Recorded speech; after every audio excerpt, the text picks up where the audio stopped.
Espaço Municipal e Cadeia Pública de São Paulo. Eu triavô com meu bisavô, aí meu bisavô vem para cá, mais velho, com a minha bisavó, Dona Concheta. Você já andou numa charrete dessa daqui? Esse aqui é um tratado que chama O Colecionador, que é um tratado que meu avô fez em 1964, explicando o porquê disso tudo. A partir dos anos 70, que o inglês começou a dominar mesmo o mundo. Até então, o conhecimento estava tudo em francês.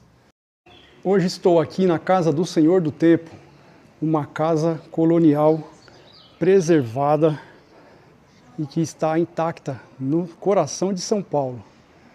Hoje você vai ver cada detalhe, a história que o anfitrião Victor vai contar pra gente. E é surreal essa casa bem preservada, você não pode perder nenhum detalhe. Eu sou o Victor Raful, neto do Raful, de Raful, né, que é o criador desse local. A Vila Secreta é esse local que eu sempre falo que a gente se desconecta do on para se conectar no off, né, esse local. E alguns temas reverberam aqui dentro que eu sempre falo que vocês vão sentir um pouco nesse passeio de vocês. Um deles é legado, né, vocês vão ver 5 gerações nas paredes da casa, desde o final do século XIX. Memória, a memória vai ser muito ativada aqui de vocês por várias coisas, né? Até os revestimentos aqui viram história, então isso eu vi na casa de um ente querido, de uma avó, de um tio, né? E também o tempo aqui parece sempre que passa um pouquinho diferente do que lá fora na loucura de São Paulo, né? Então isso aqui é um pouquinho da vila hoje. E o que a vila foi anteriormente, né? E até me apego aqui à memória. A minha primeira memória de vida é nesse local aqui mesmo, na casa do meu avô, com 2 anos de idade, né? Isso não tem fotos, eu sempre falo, então é de memória de fato. E meu avô veio para cá no final dos anos 50, onde ele veio com a família, minha avó, meu pai e meu tio. E meu avô nasceu em 1913, faleceu em 2003, com 90 anos. E ele foi um caixeiro viajante, um comerciante de época, que vendia baralhos e artigos para jogos numa época que tinha cassinos no Brasil, que foi até meados dos anos 40. E ele também era um homem multifuncional, que eu sempre falo, né? Empreendedor, não era engenheiro nem arquiteto, eu sempre falo, né? Mas construiu tudo isso aqui. E ele fazia eventos de mágica, fazia muitos eventos de mágica, era do Clube do Mágico, era um pouco hipnólogo, né? Ajudou muita gente com hipnose também, em saúde, em eventos. Essa casa, né? Nas reportagens onde apareceu, nos anos 90, ele foi no Jô Soares, a Folha deu 3 folhas para ele de reportagem, dando o nome O Senhor do Tempo, né? E aí ele ficou conhecido como um grande colecionador. Ele tinha 4.000 objetos aqui dentro, eu sempre falo que é de alfinete a foguete, né? Tinha de tudo, e eram objetos do período pré-elétrico, do período colonial, Império I, Império II, até a República, onde depois as coisas começaram a ficar mais automáticas, né? A indústria deu uma virada, vamos dizer assim, ficou algo muito mais industrial, né? Menos customizado, né? E as coisas também no passado eram muito bonitas, além da forma, né? Da função, a forma também era muito rebuscada, veio o Art Nouveau, então tudo era bonito também, né? Isso impressionou muito ele. Ele começou a colecionar carros, carros do início do século passado, dos anos 20, 30, né?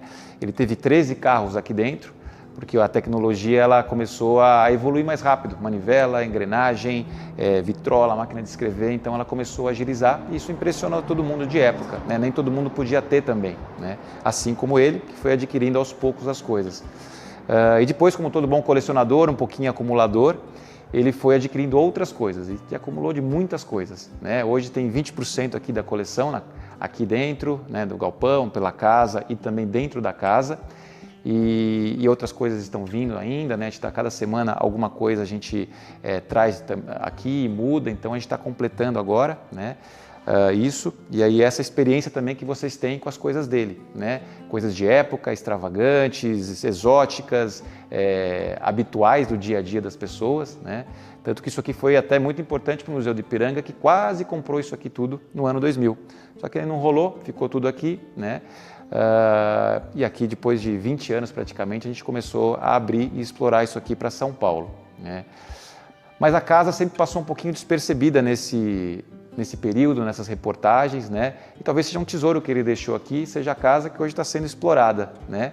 Até tem uma mensagem lá na igrejinha, depois vocês veem, que está escrito: aqui tem um tesouro, entra e apodera-te dele. Então isso serve também para as pessoas que hoje vêm aqui nos visitar, né, para aproveitar esse local. A casa é um pouco, para vocês entenderem um pouquinho melhor, ela traz muitas impressões dele. Ele gostava também do século XIX, um período que ele gostava muito de Dom Pedro II, que era um cara muito empreendedor também, e por querer ter um espaço para ele, né, para preservar essa memória que ele entendia que tinha que ter, porque hoje a gente não tem praticamente mais essa decoração colonial, né, esse estilo colonial, que é muito brasilidade aqui, e ele quis fazer esse ecossistema dele. Então ele trouxe todo esse material de época, né, tudo que você vai ver aqui de tijolos, grades, madeiril, até as dobradiças, pregos de 4 lados, tudo é vindo do século XIX, de demolições que ele fez aqui numa réplica no comecinho dos anos 60. Então aqui é um pouquinho da viagem no mascate, que a gente chama, onde quando você desce aqui a rampa, você vai ver São Paulo, né, com o Paço Municipal e a cadeia pública, numa época que não tinha fórum aqui em São Paulo, até isso estava no Largo dos Remédios, famoso e retratado no quadro de Benedito Calixto, que está no Museu do Ipiranga. Você tem aqui também o Solar da Marquesa de Santos, em frente. Aí depois você vai descer, tem uma representação de uma casinha, de uma vendinha com 2 portinhas. Aqui todo o pátio, com o convento, o Cantinho da Paz, a casinha do coveiro do lado da capelinha, né, a capelinha de todos os dias, com São Pedro e São Cristóvão na porta. Aí você vai ter a Alameda com o campanário lá no final, mais ou menos ilustrando o alto da montanha, né, que tem uma elevação. O galpão rústico à esquerda, né, com toda a característica de uma época. E aqui era onde ele tinha um museu, um pouquinho diferente a decoração, aqui um modelo, com vitrais, arte nouveau, aqui era como se fosse o paláciozinho dele, onde tem muitas características do começo do século passado, do período do café, com mais opulência e riqueza, né? E aqui onde eles tinham os carros e toda a coleção dele. Então aqui vocês vão aproveitar muito aqui embaixo o século XIX, 1860, 1850, e aí depois vocês vão pular para casa, que vai 80 anos na frente, por volta da década de 30, onde vocês vão mudar um pouco esse ambiente. Então são 2 choques de períodos, né? E é uma experiência sensorial, de visão, de impressões, de tato, e enfim, e acho que talvez você saia um pouquinho diferente no final. Então é um pouquinho da Vila Secreta hoje. Meu triavô com meu bisavô, aí meu bisavô vem para cá, mais velho, com a minha bisavó, Dona Concheta, meu avô com 7 irmãos, aí meu avô mais velho, aí depois vem meu pai e meu tio, e depois eu e meu irmão ainda, que é a última das 5, ainda na parede.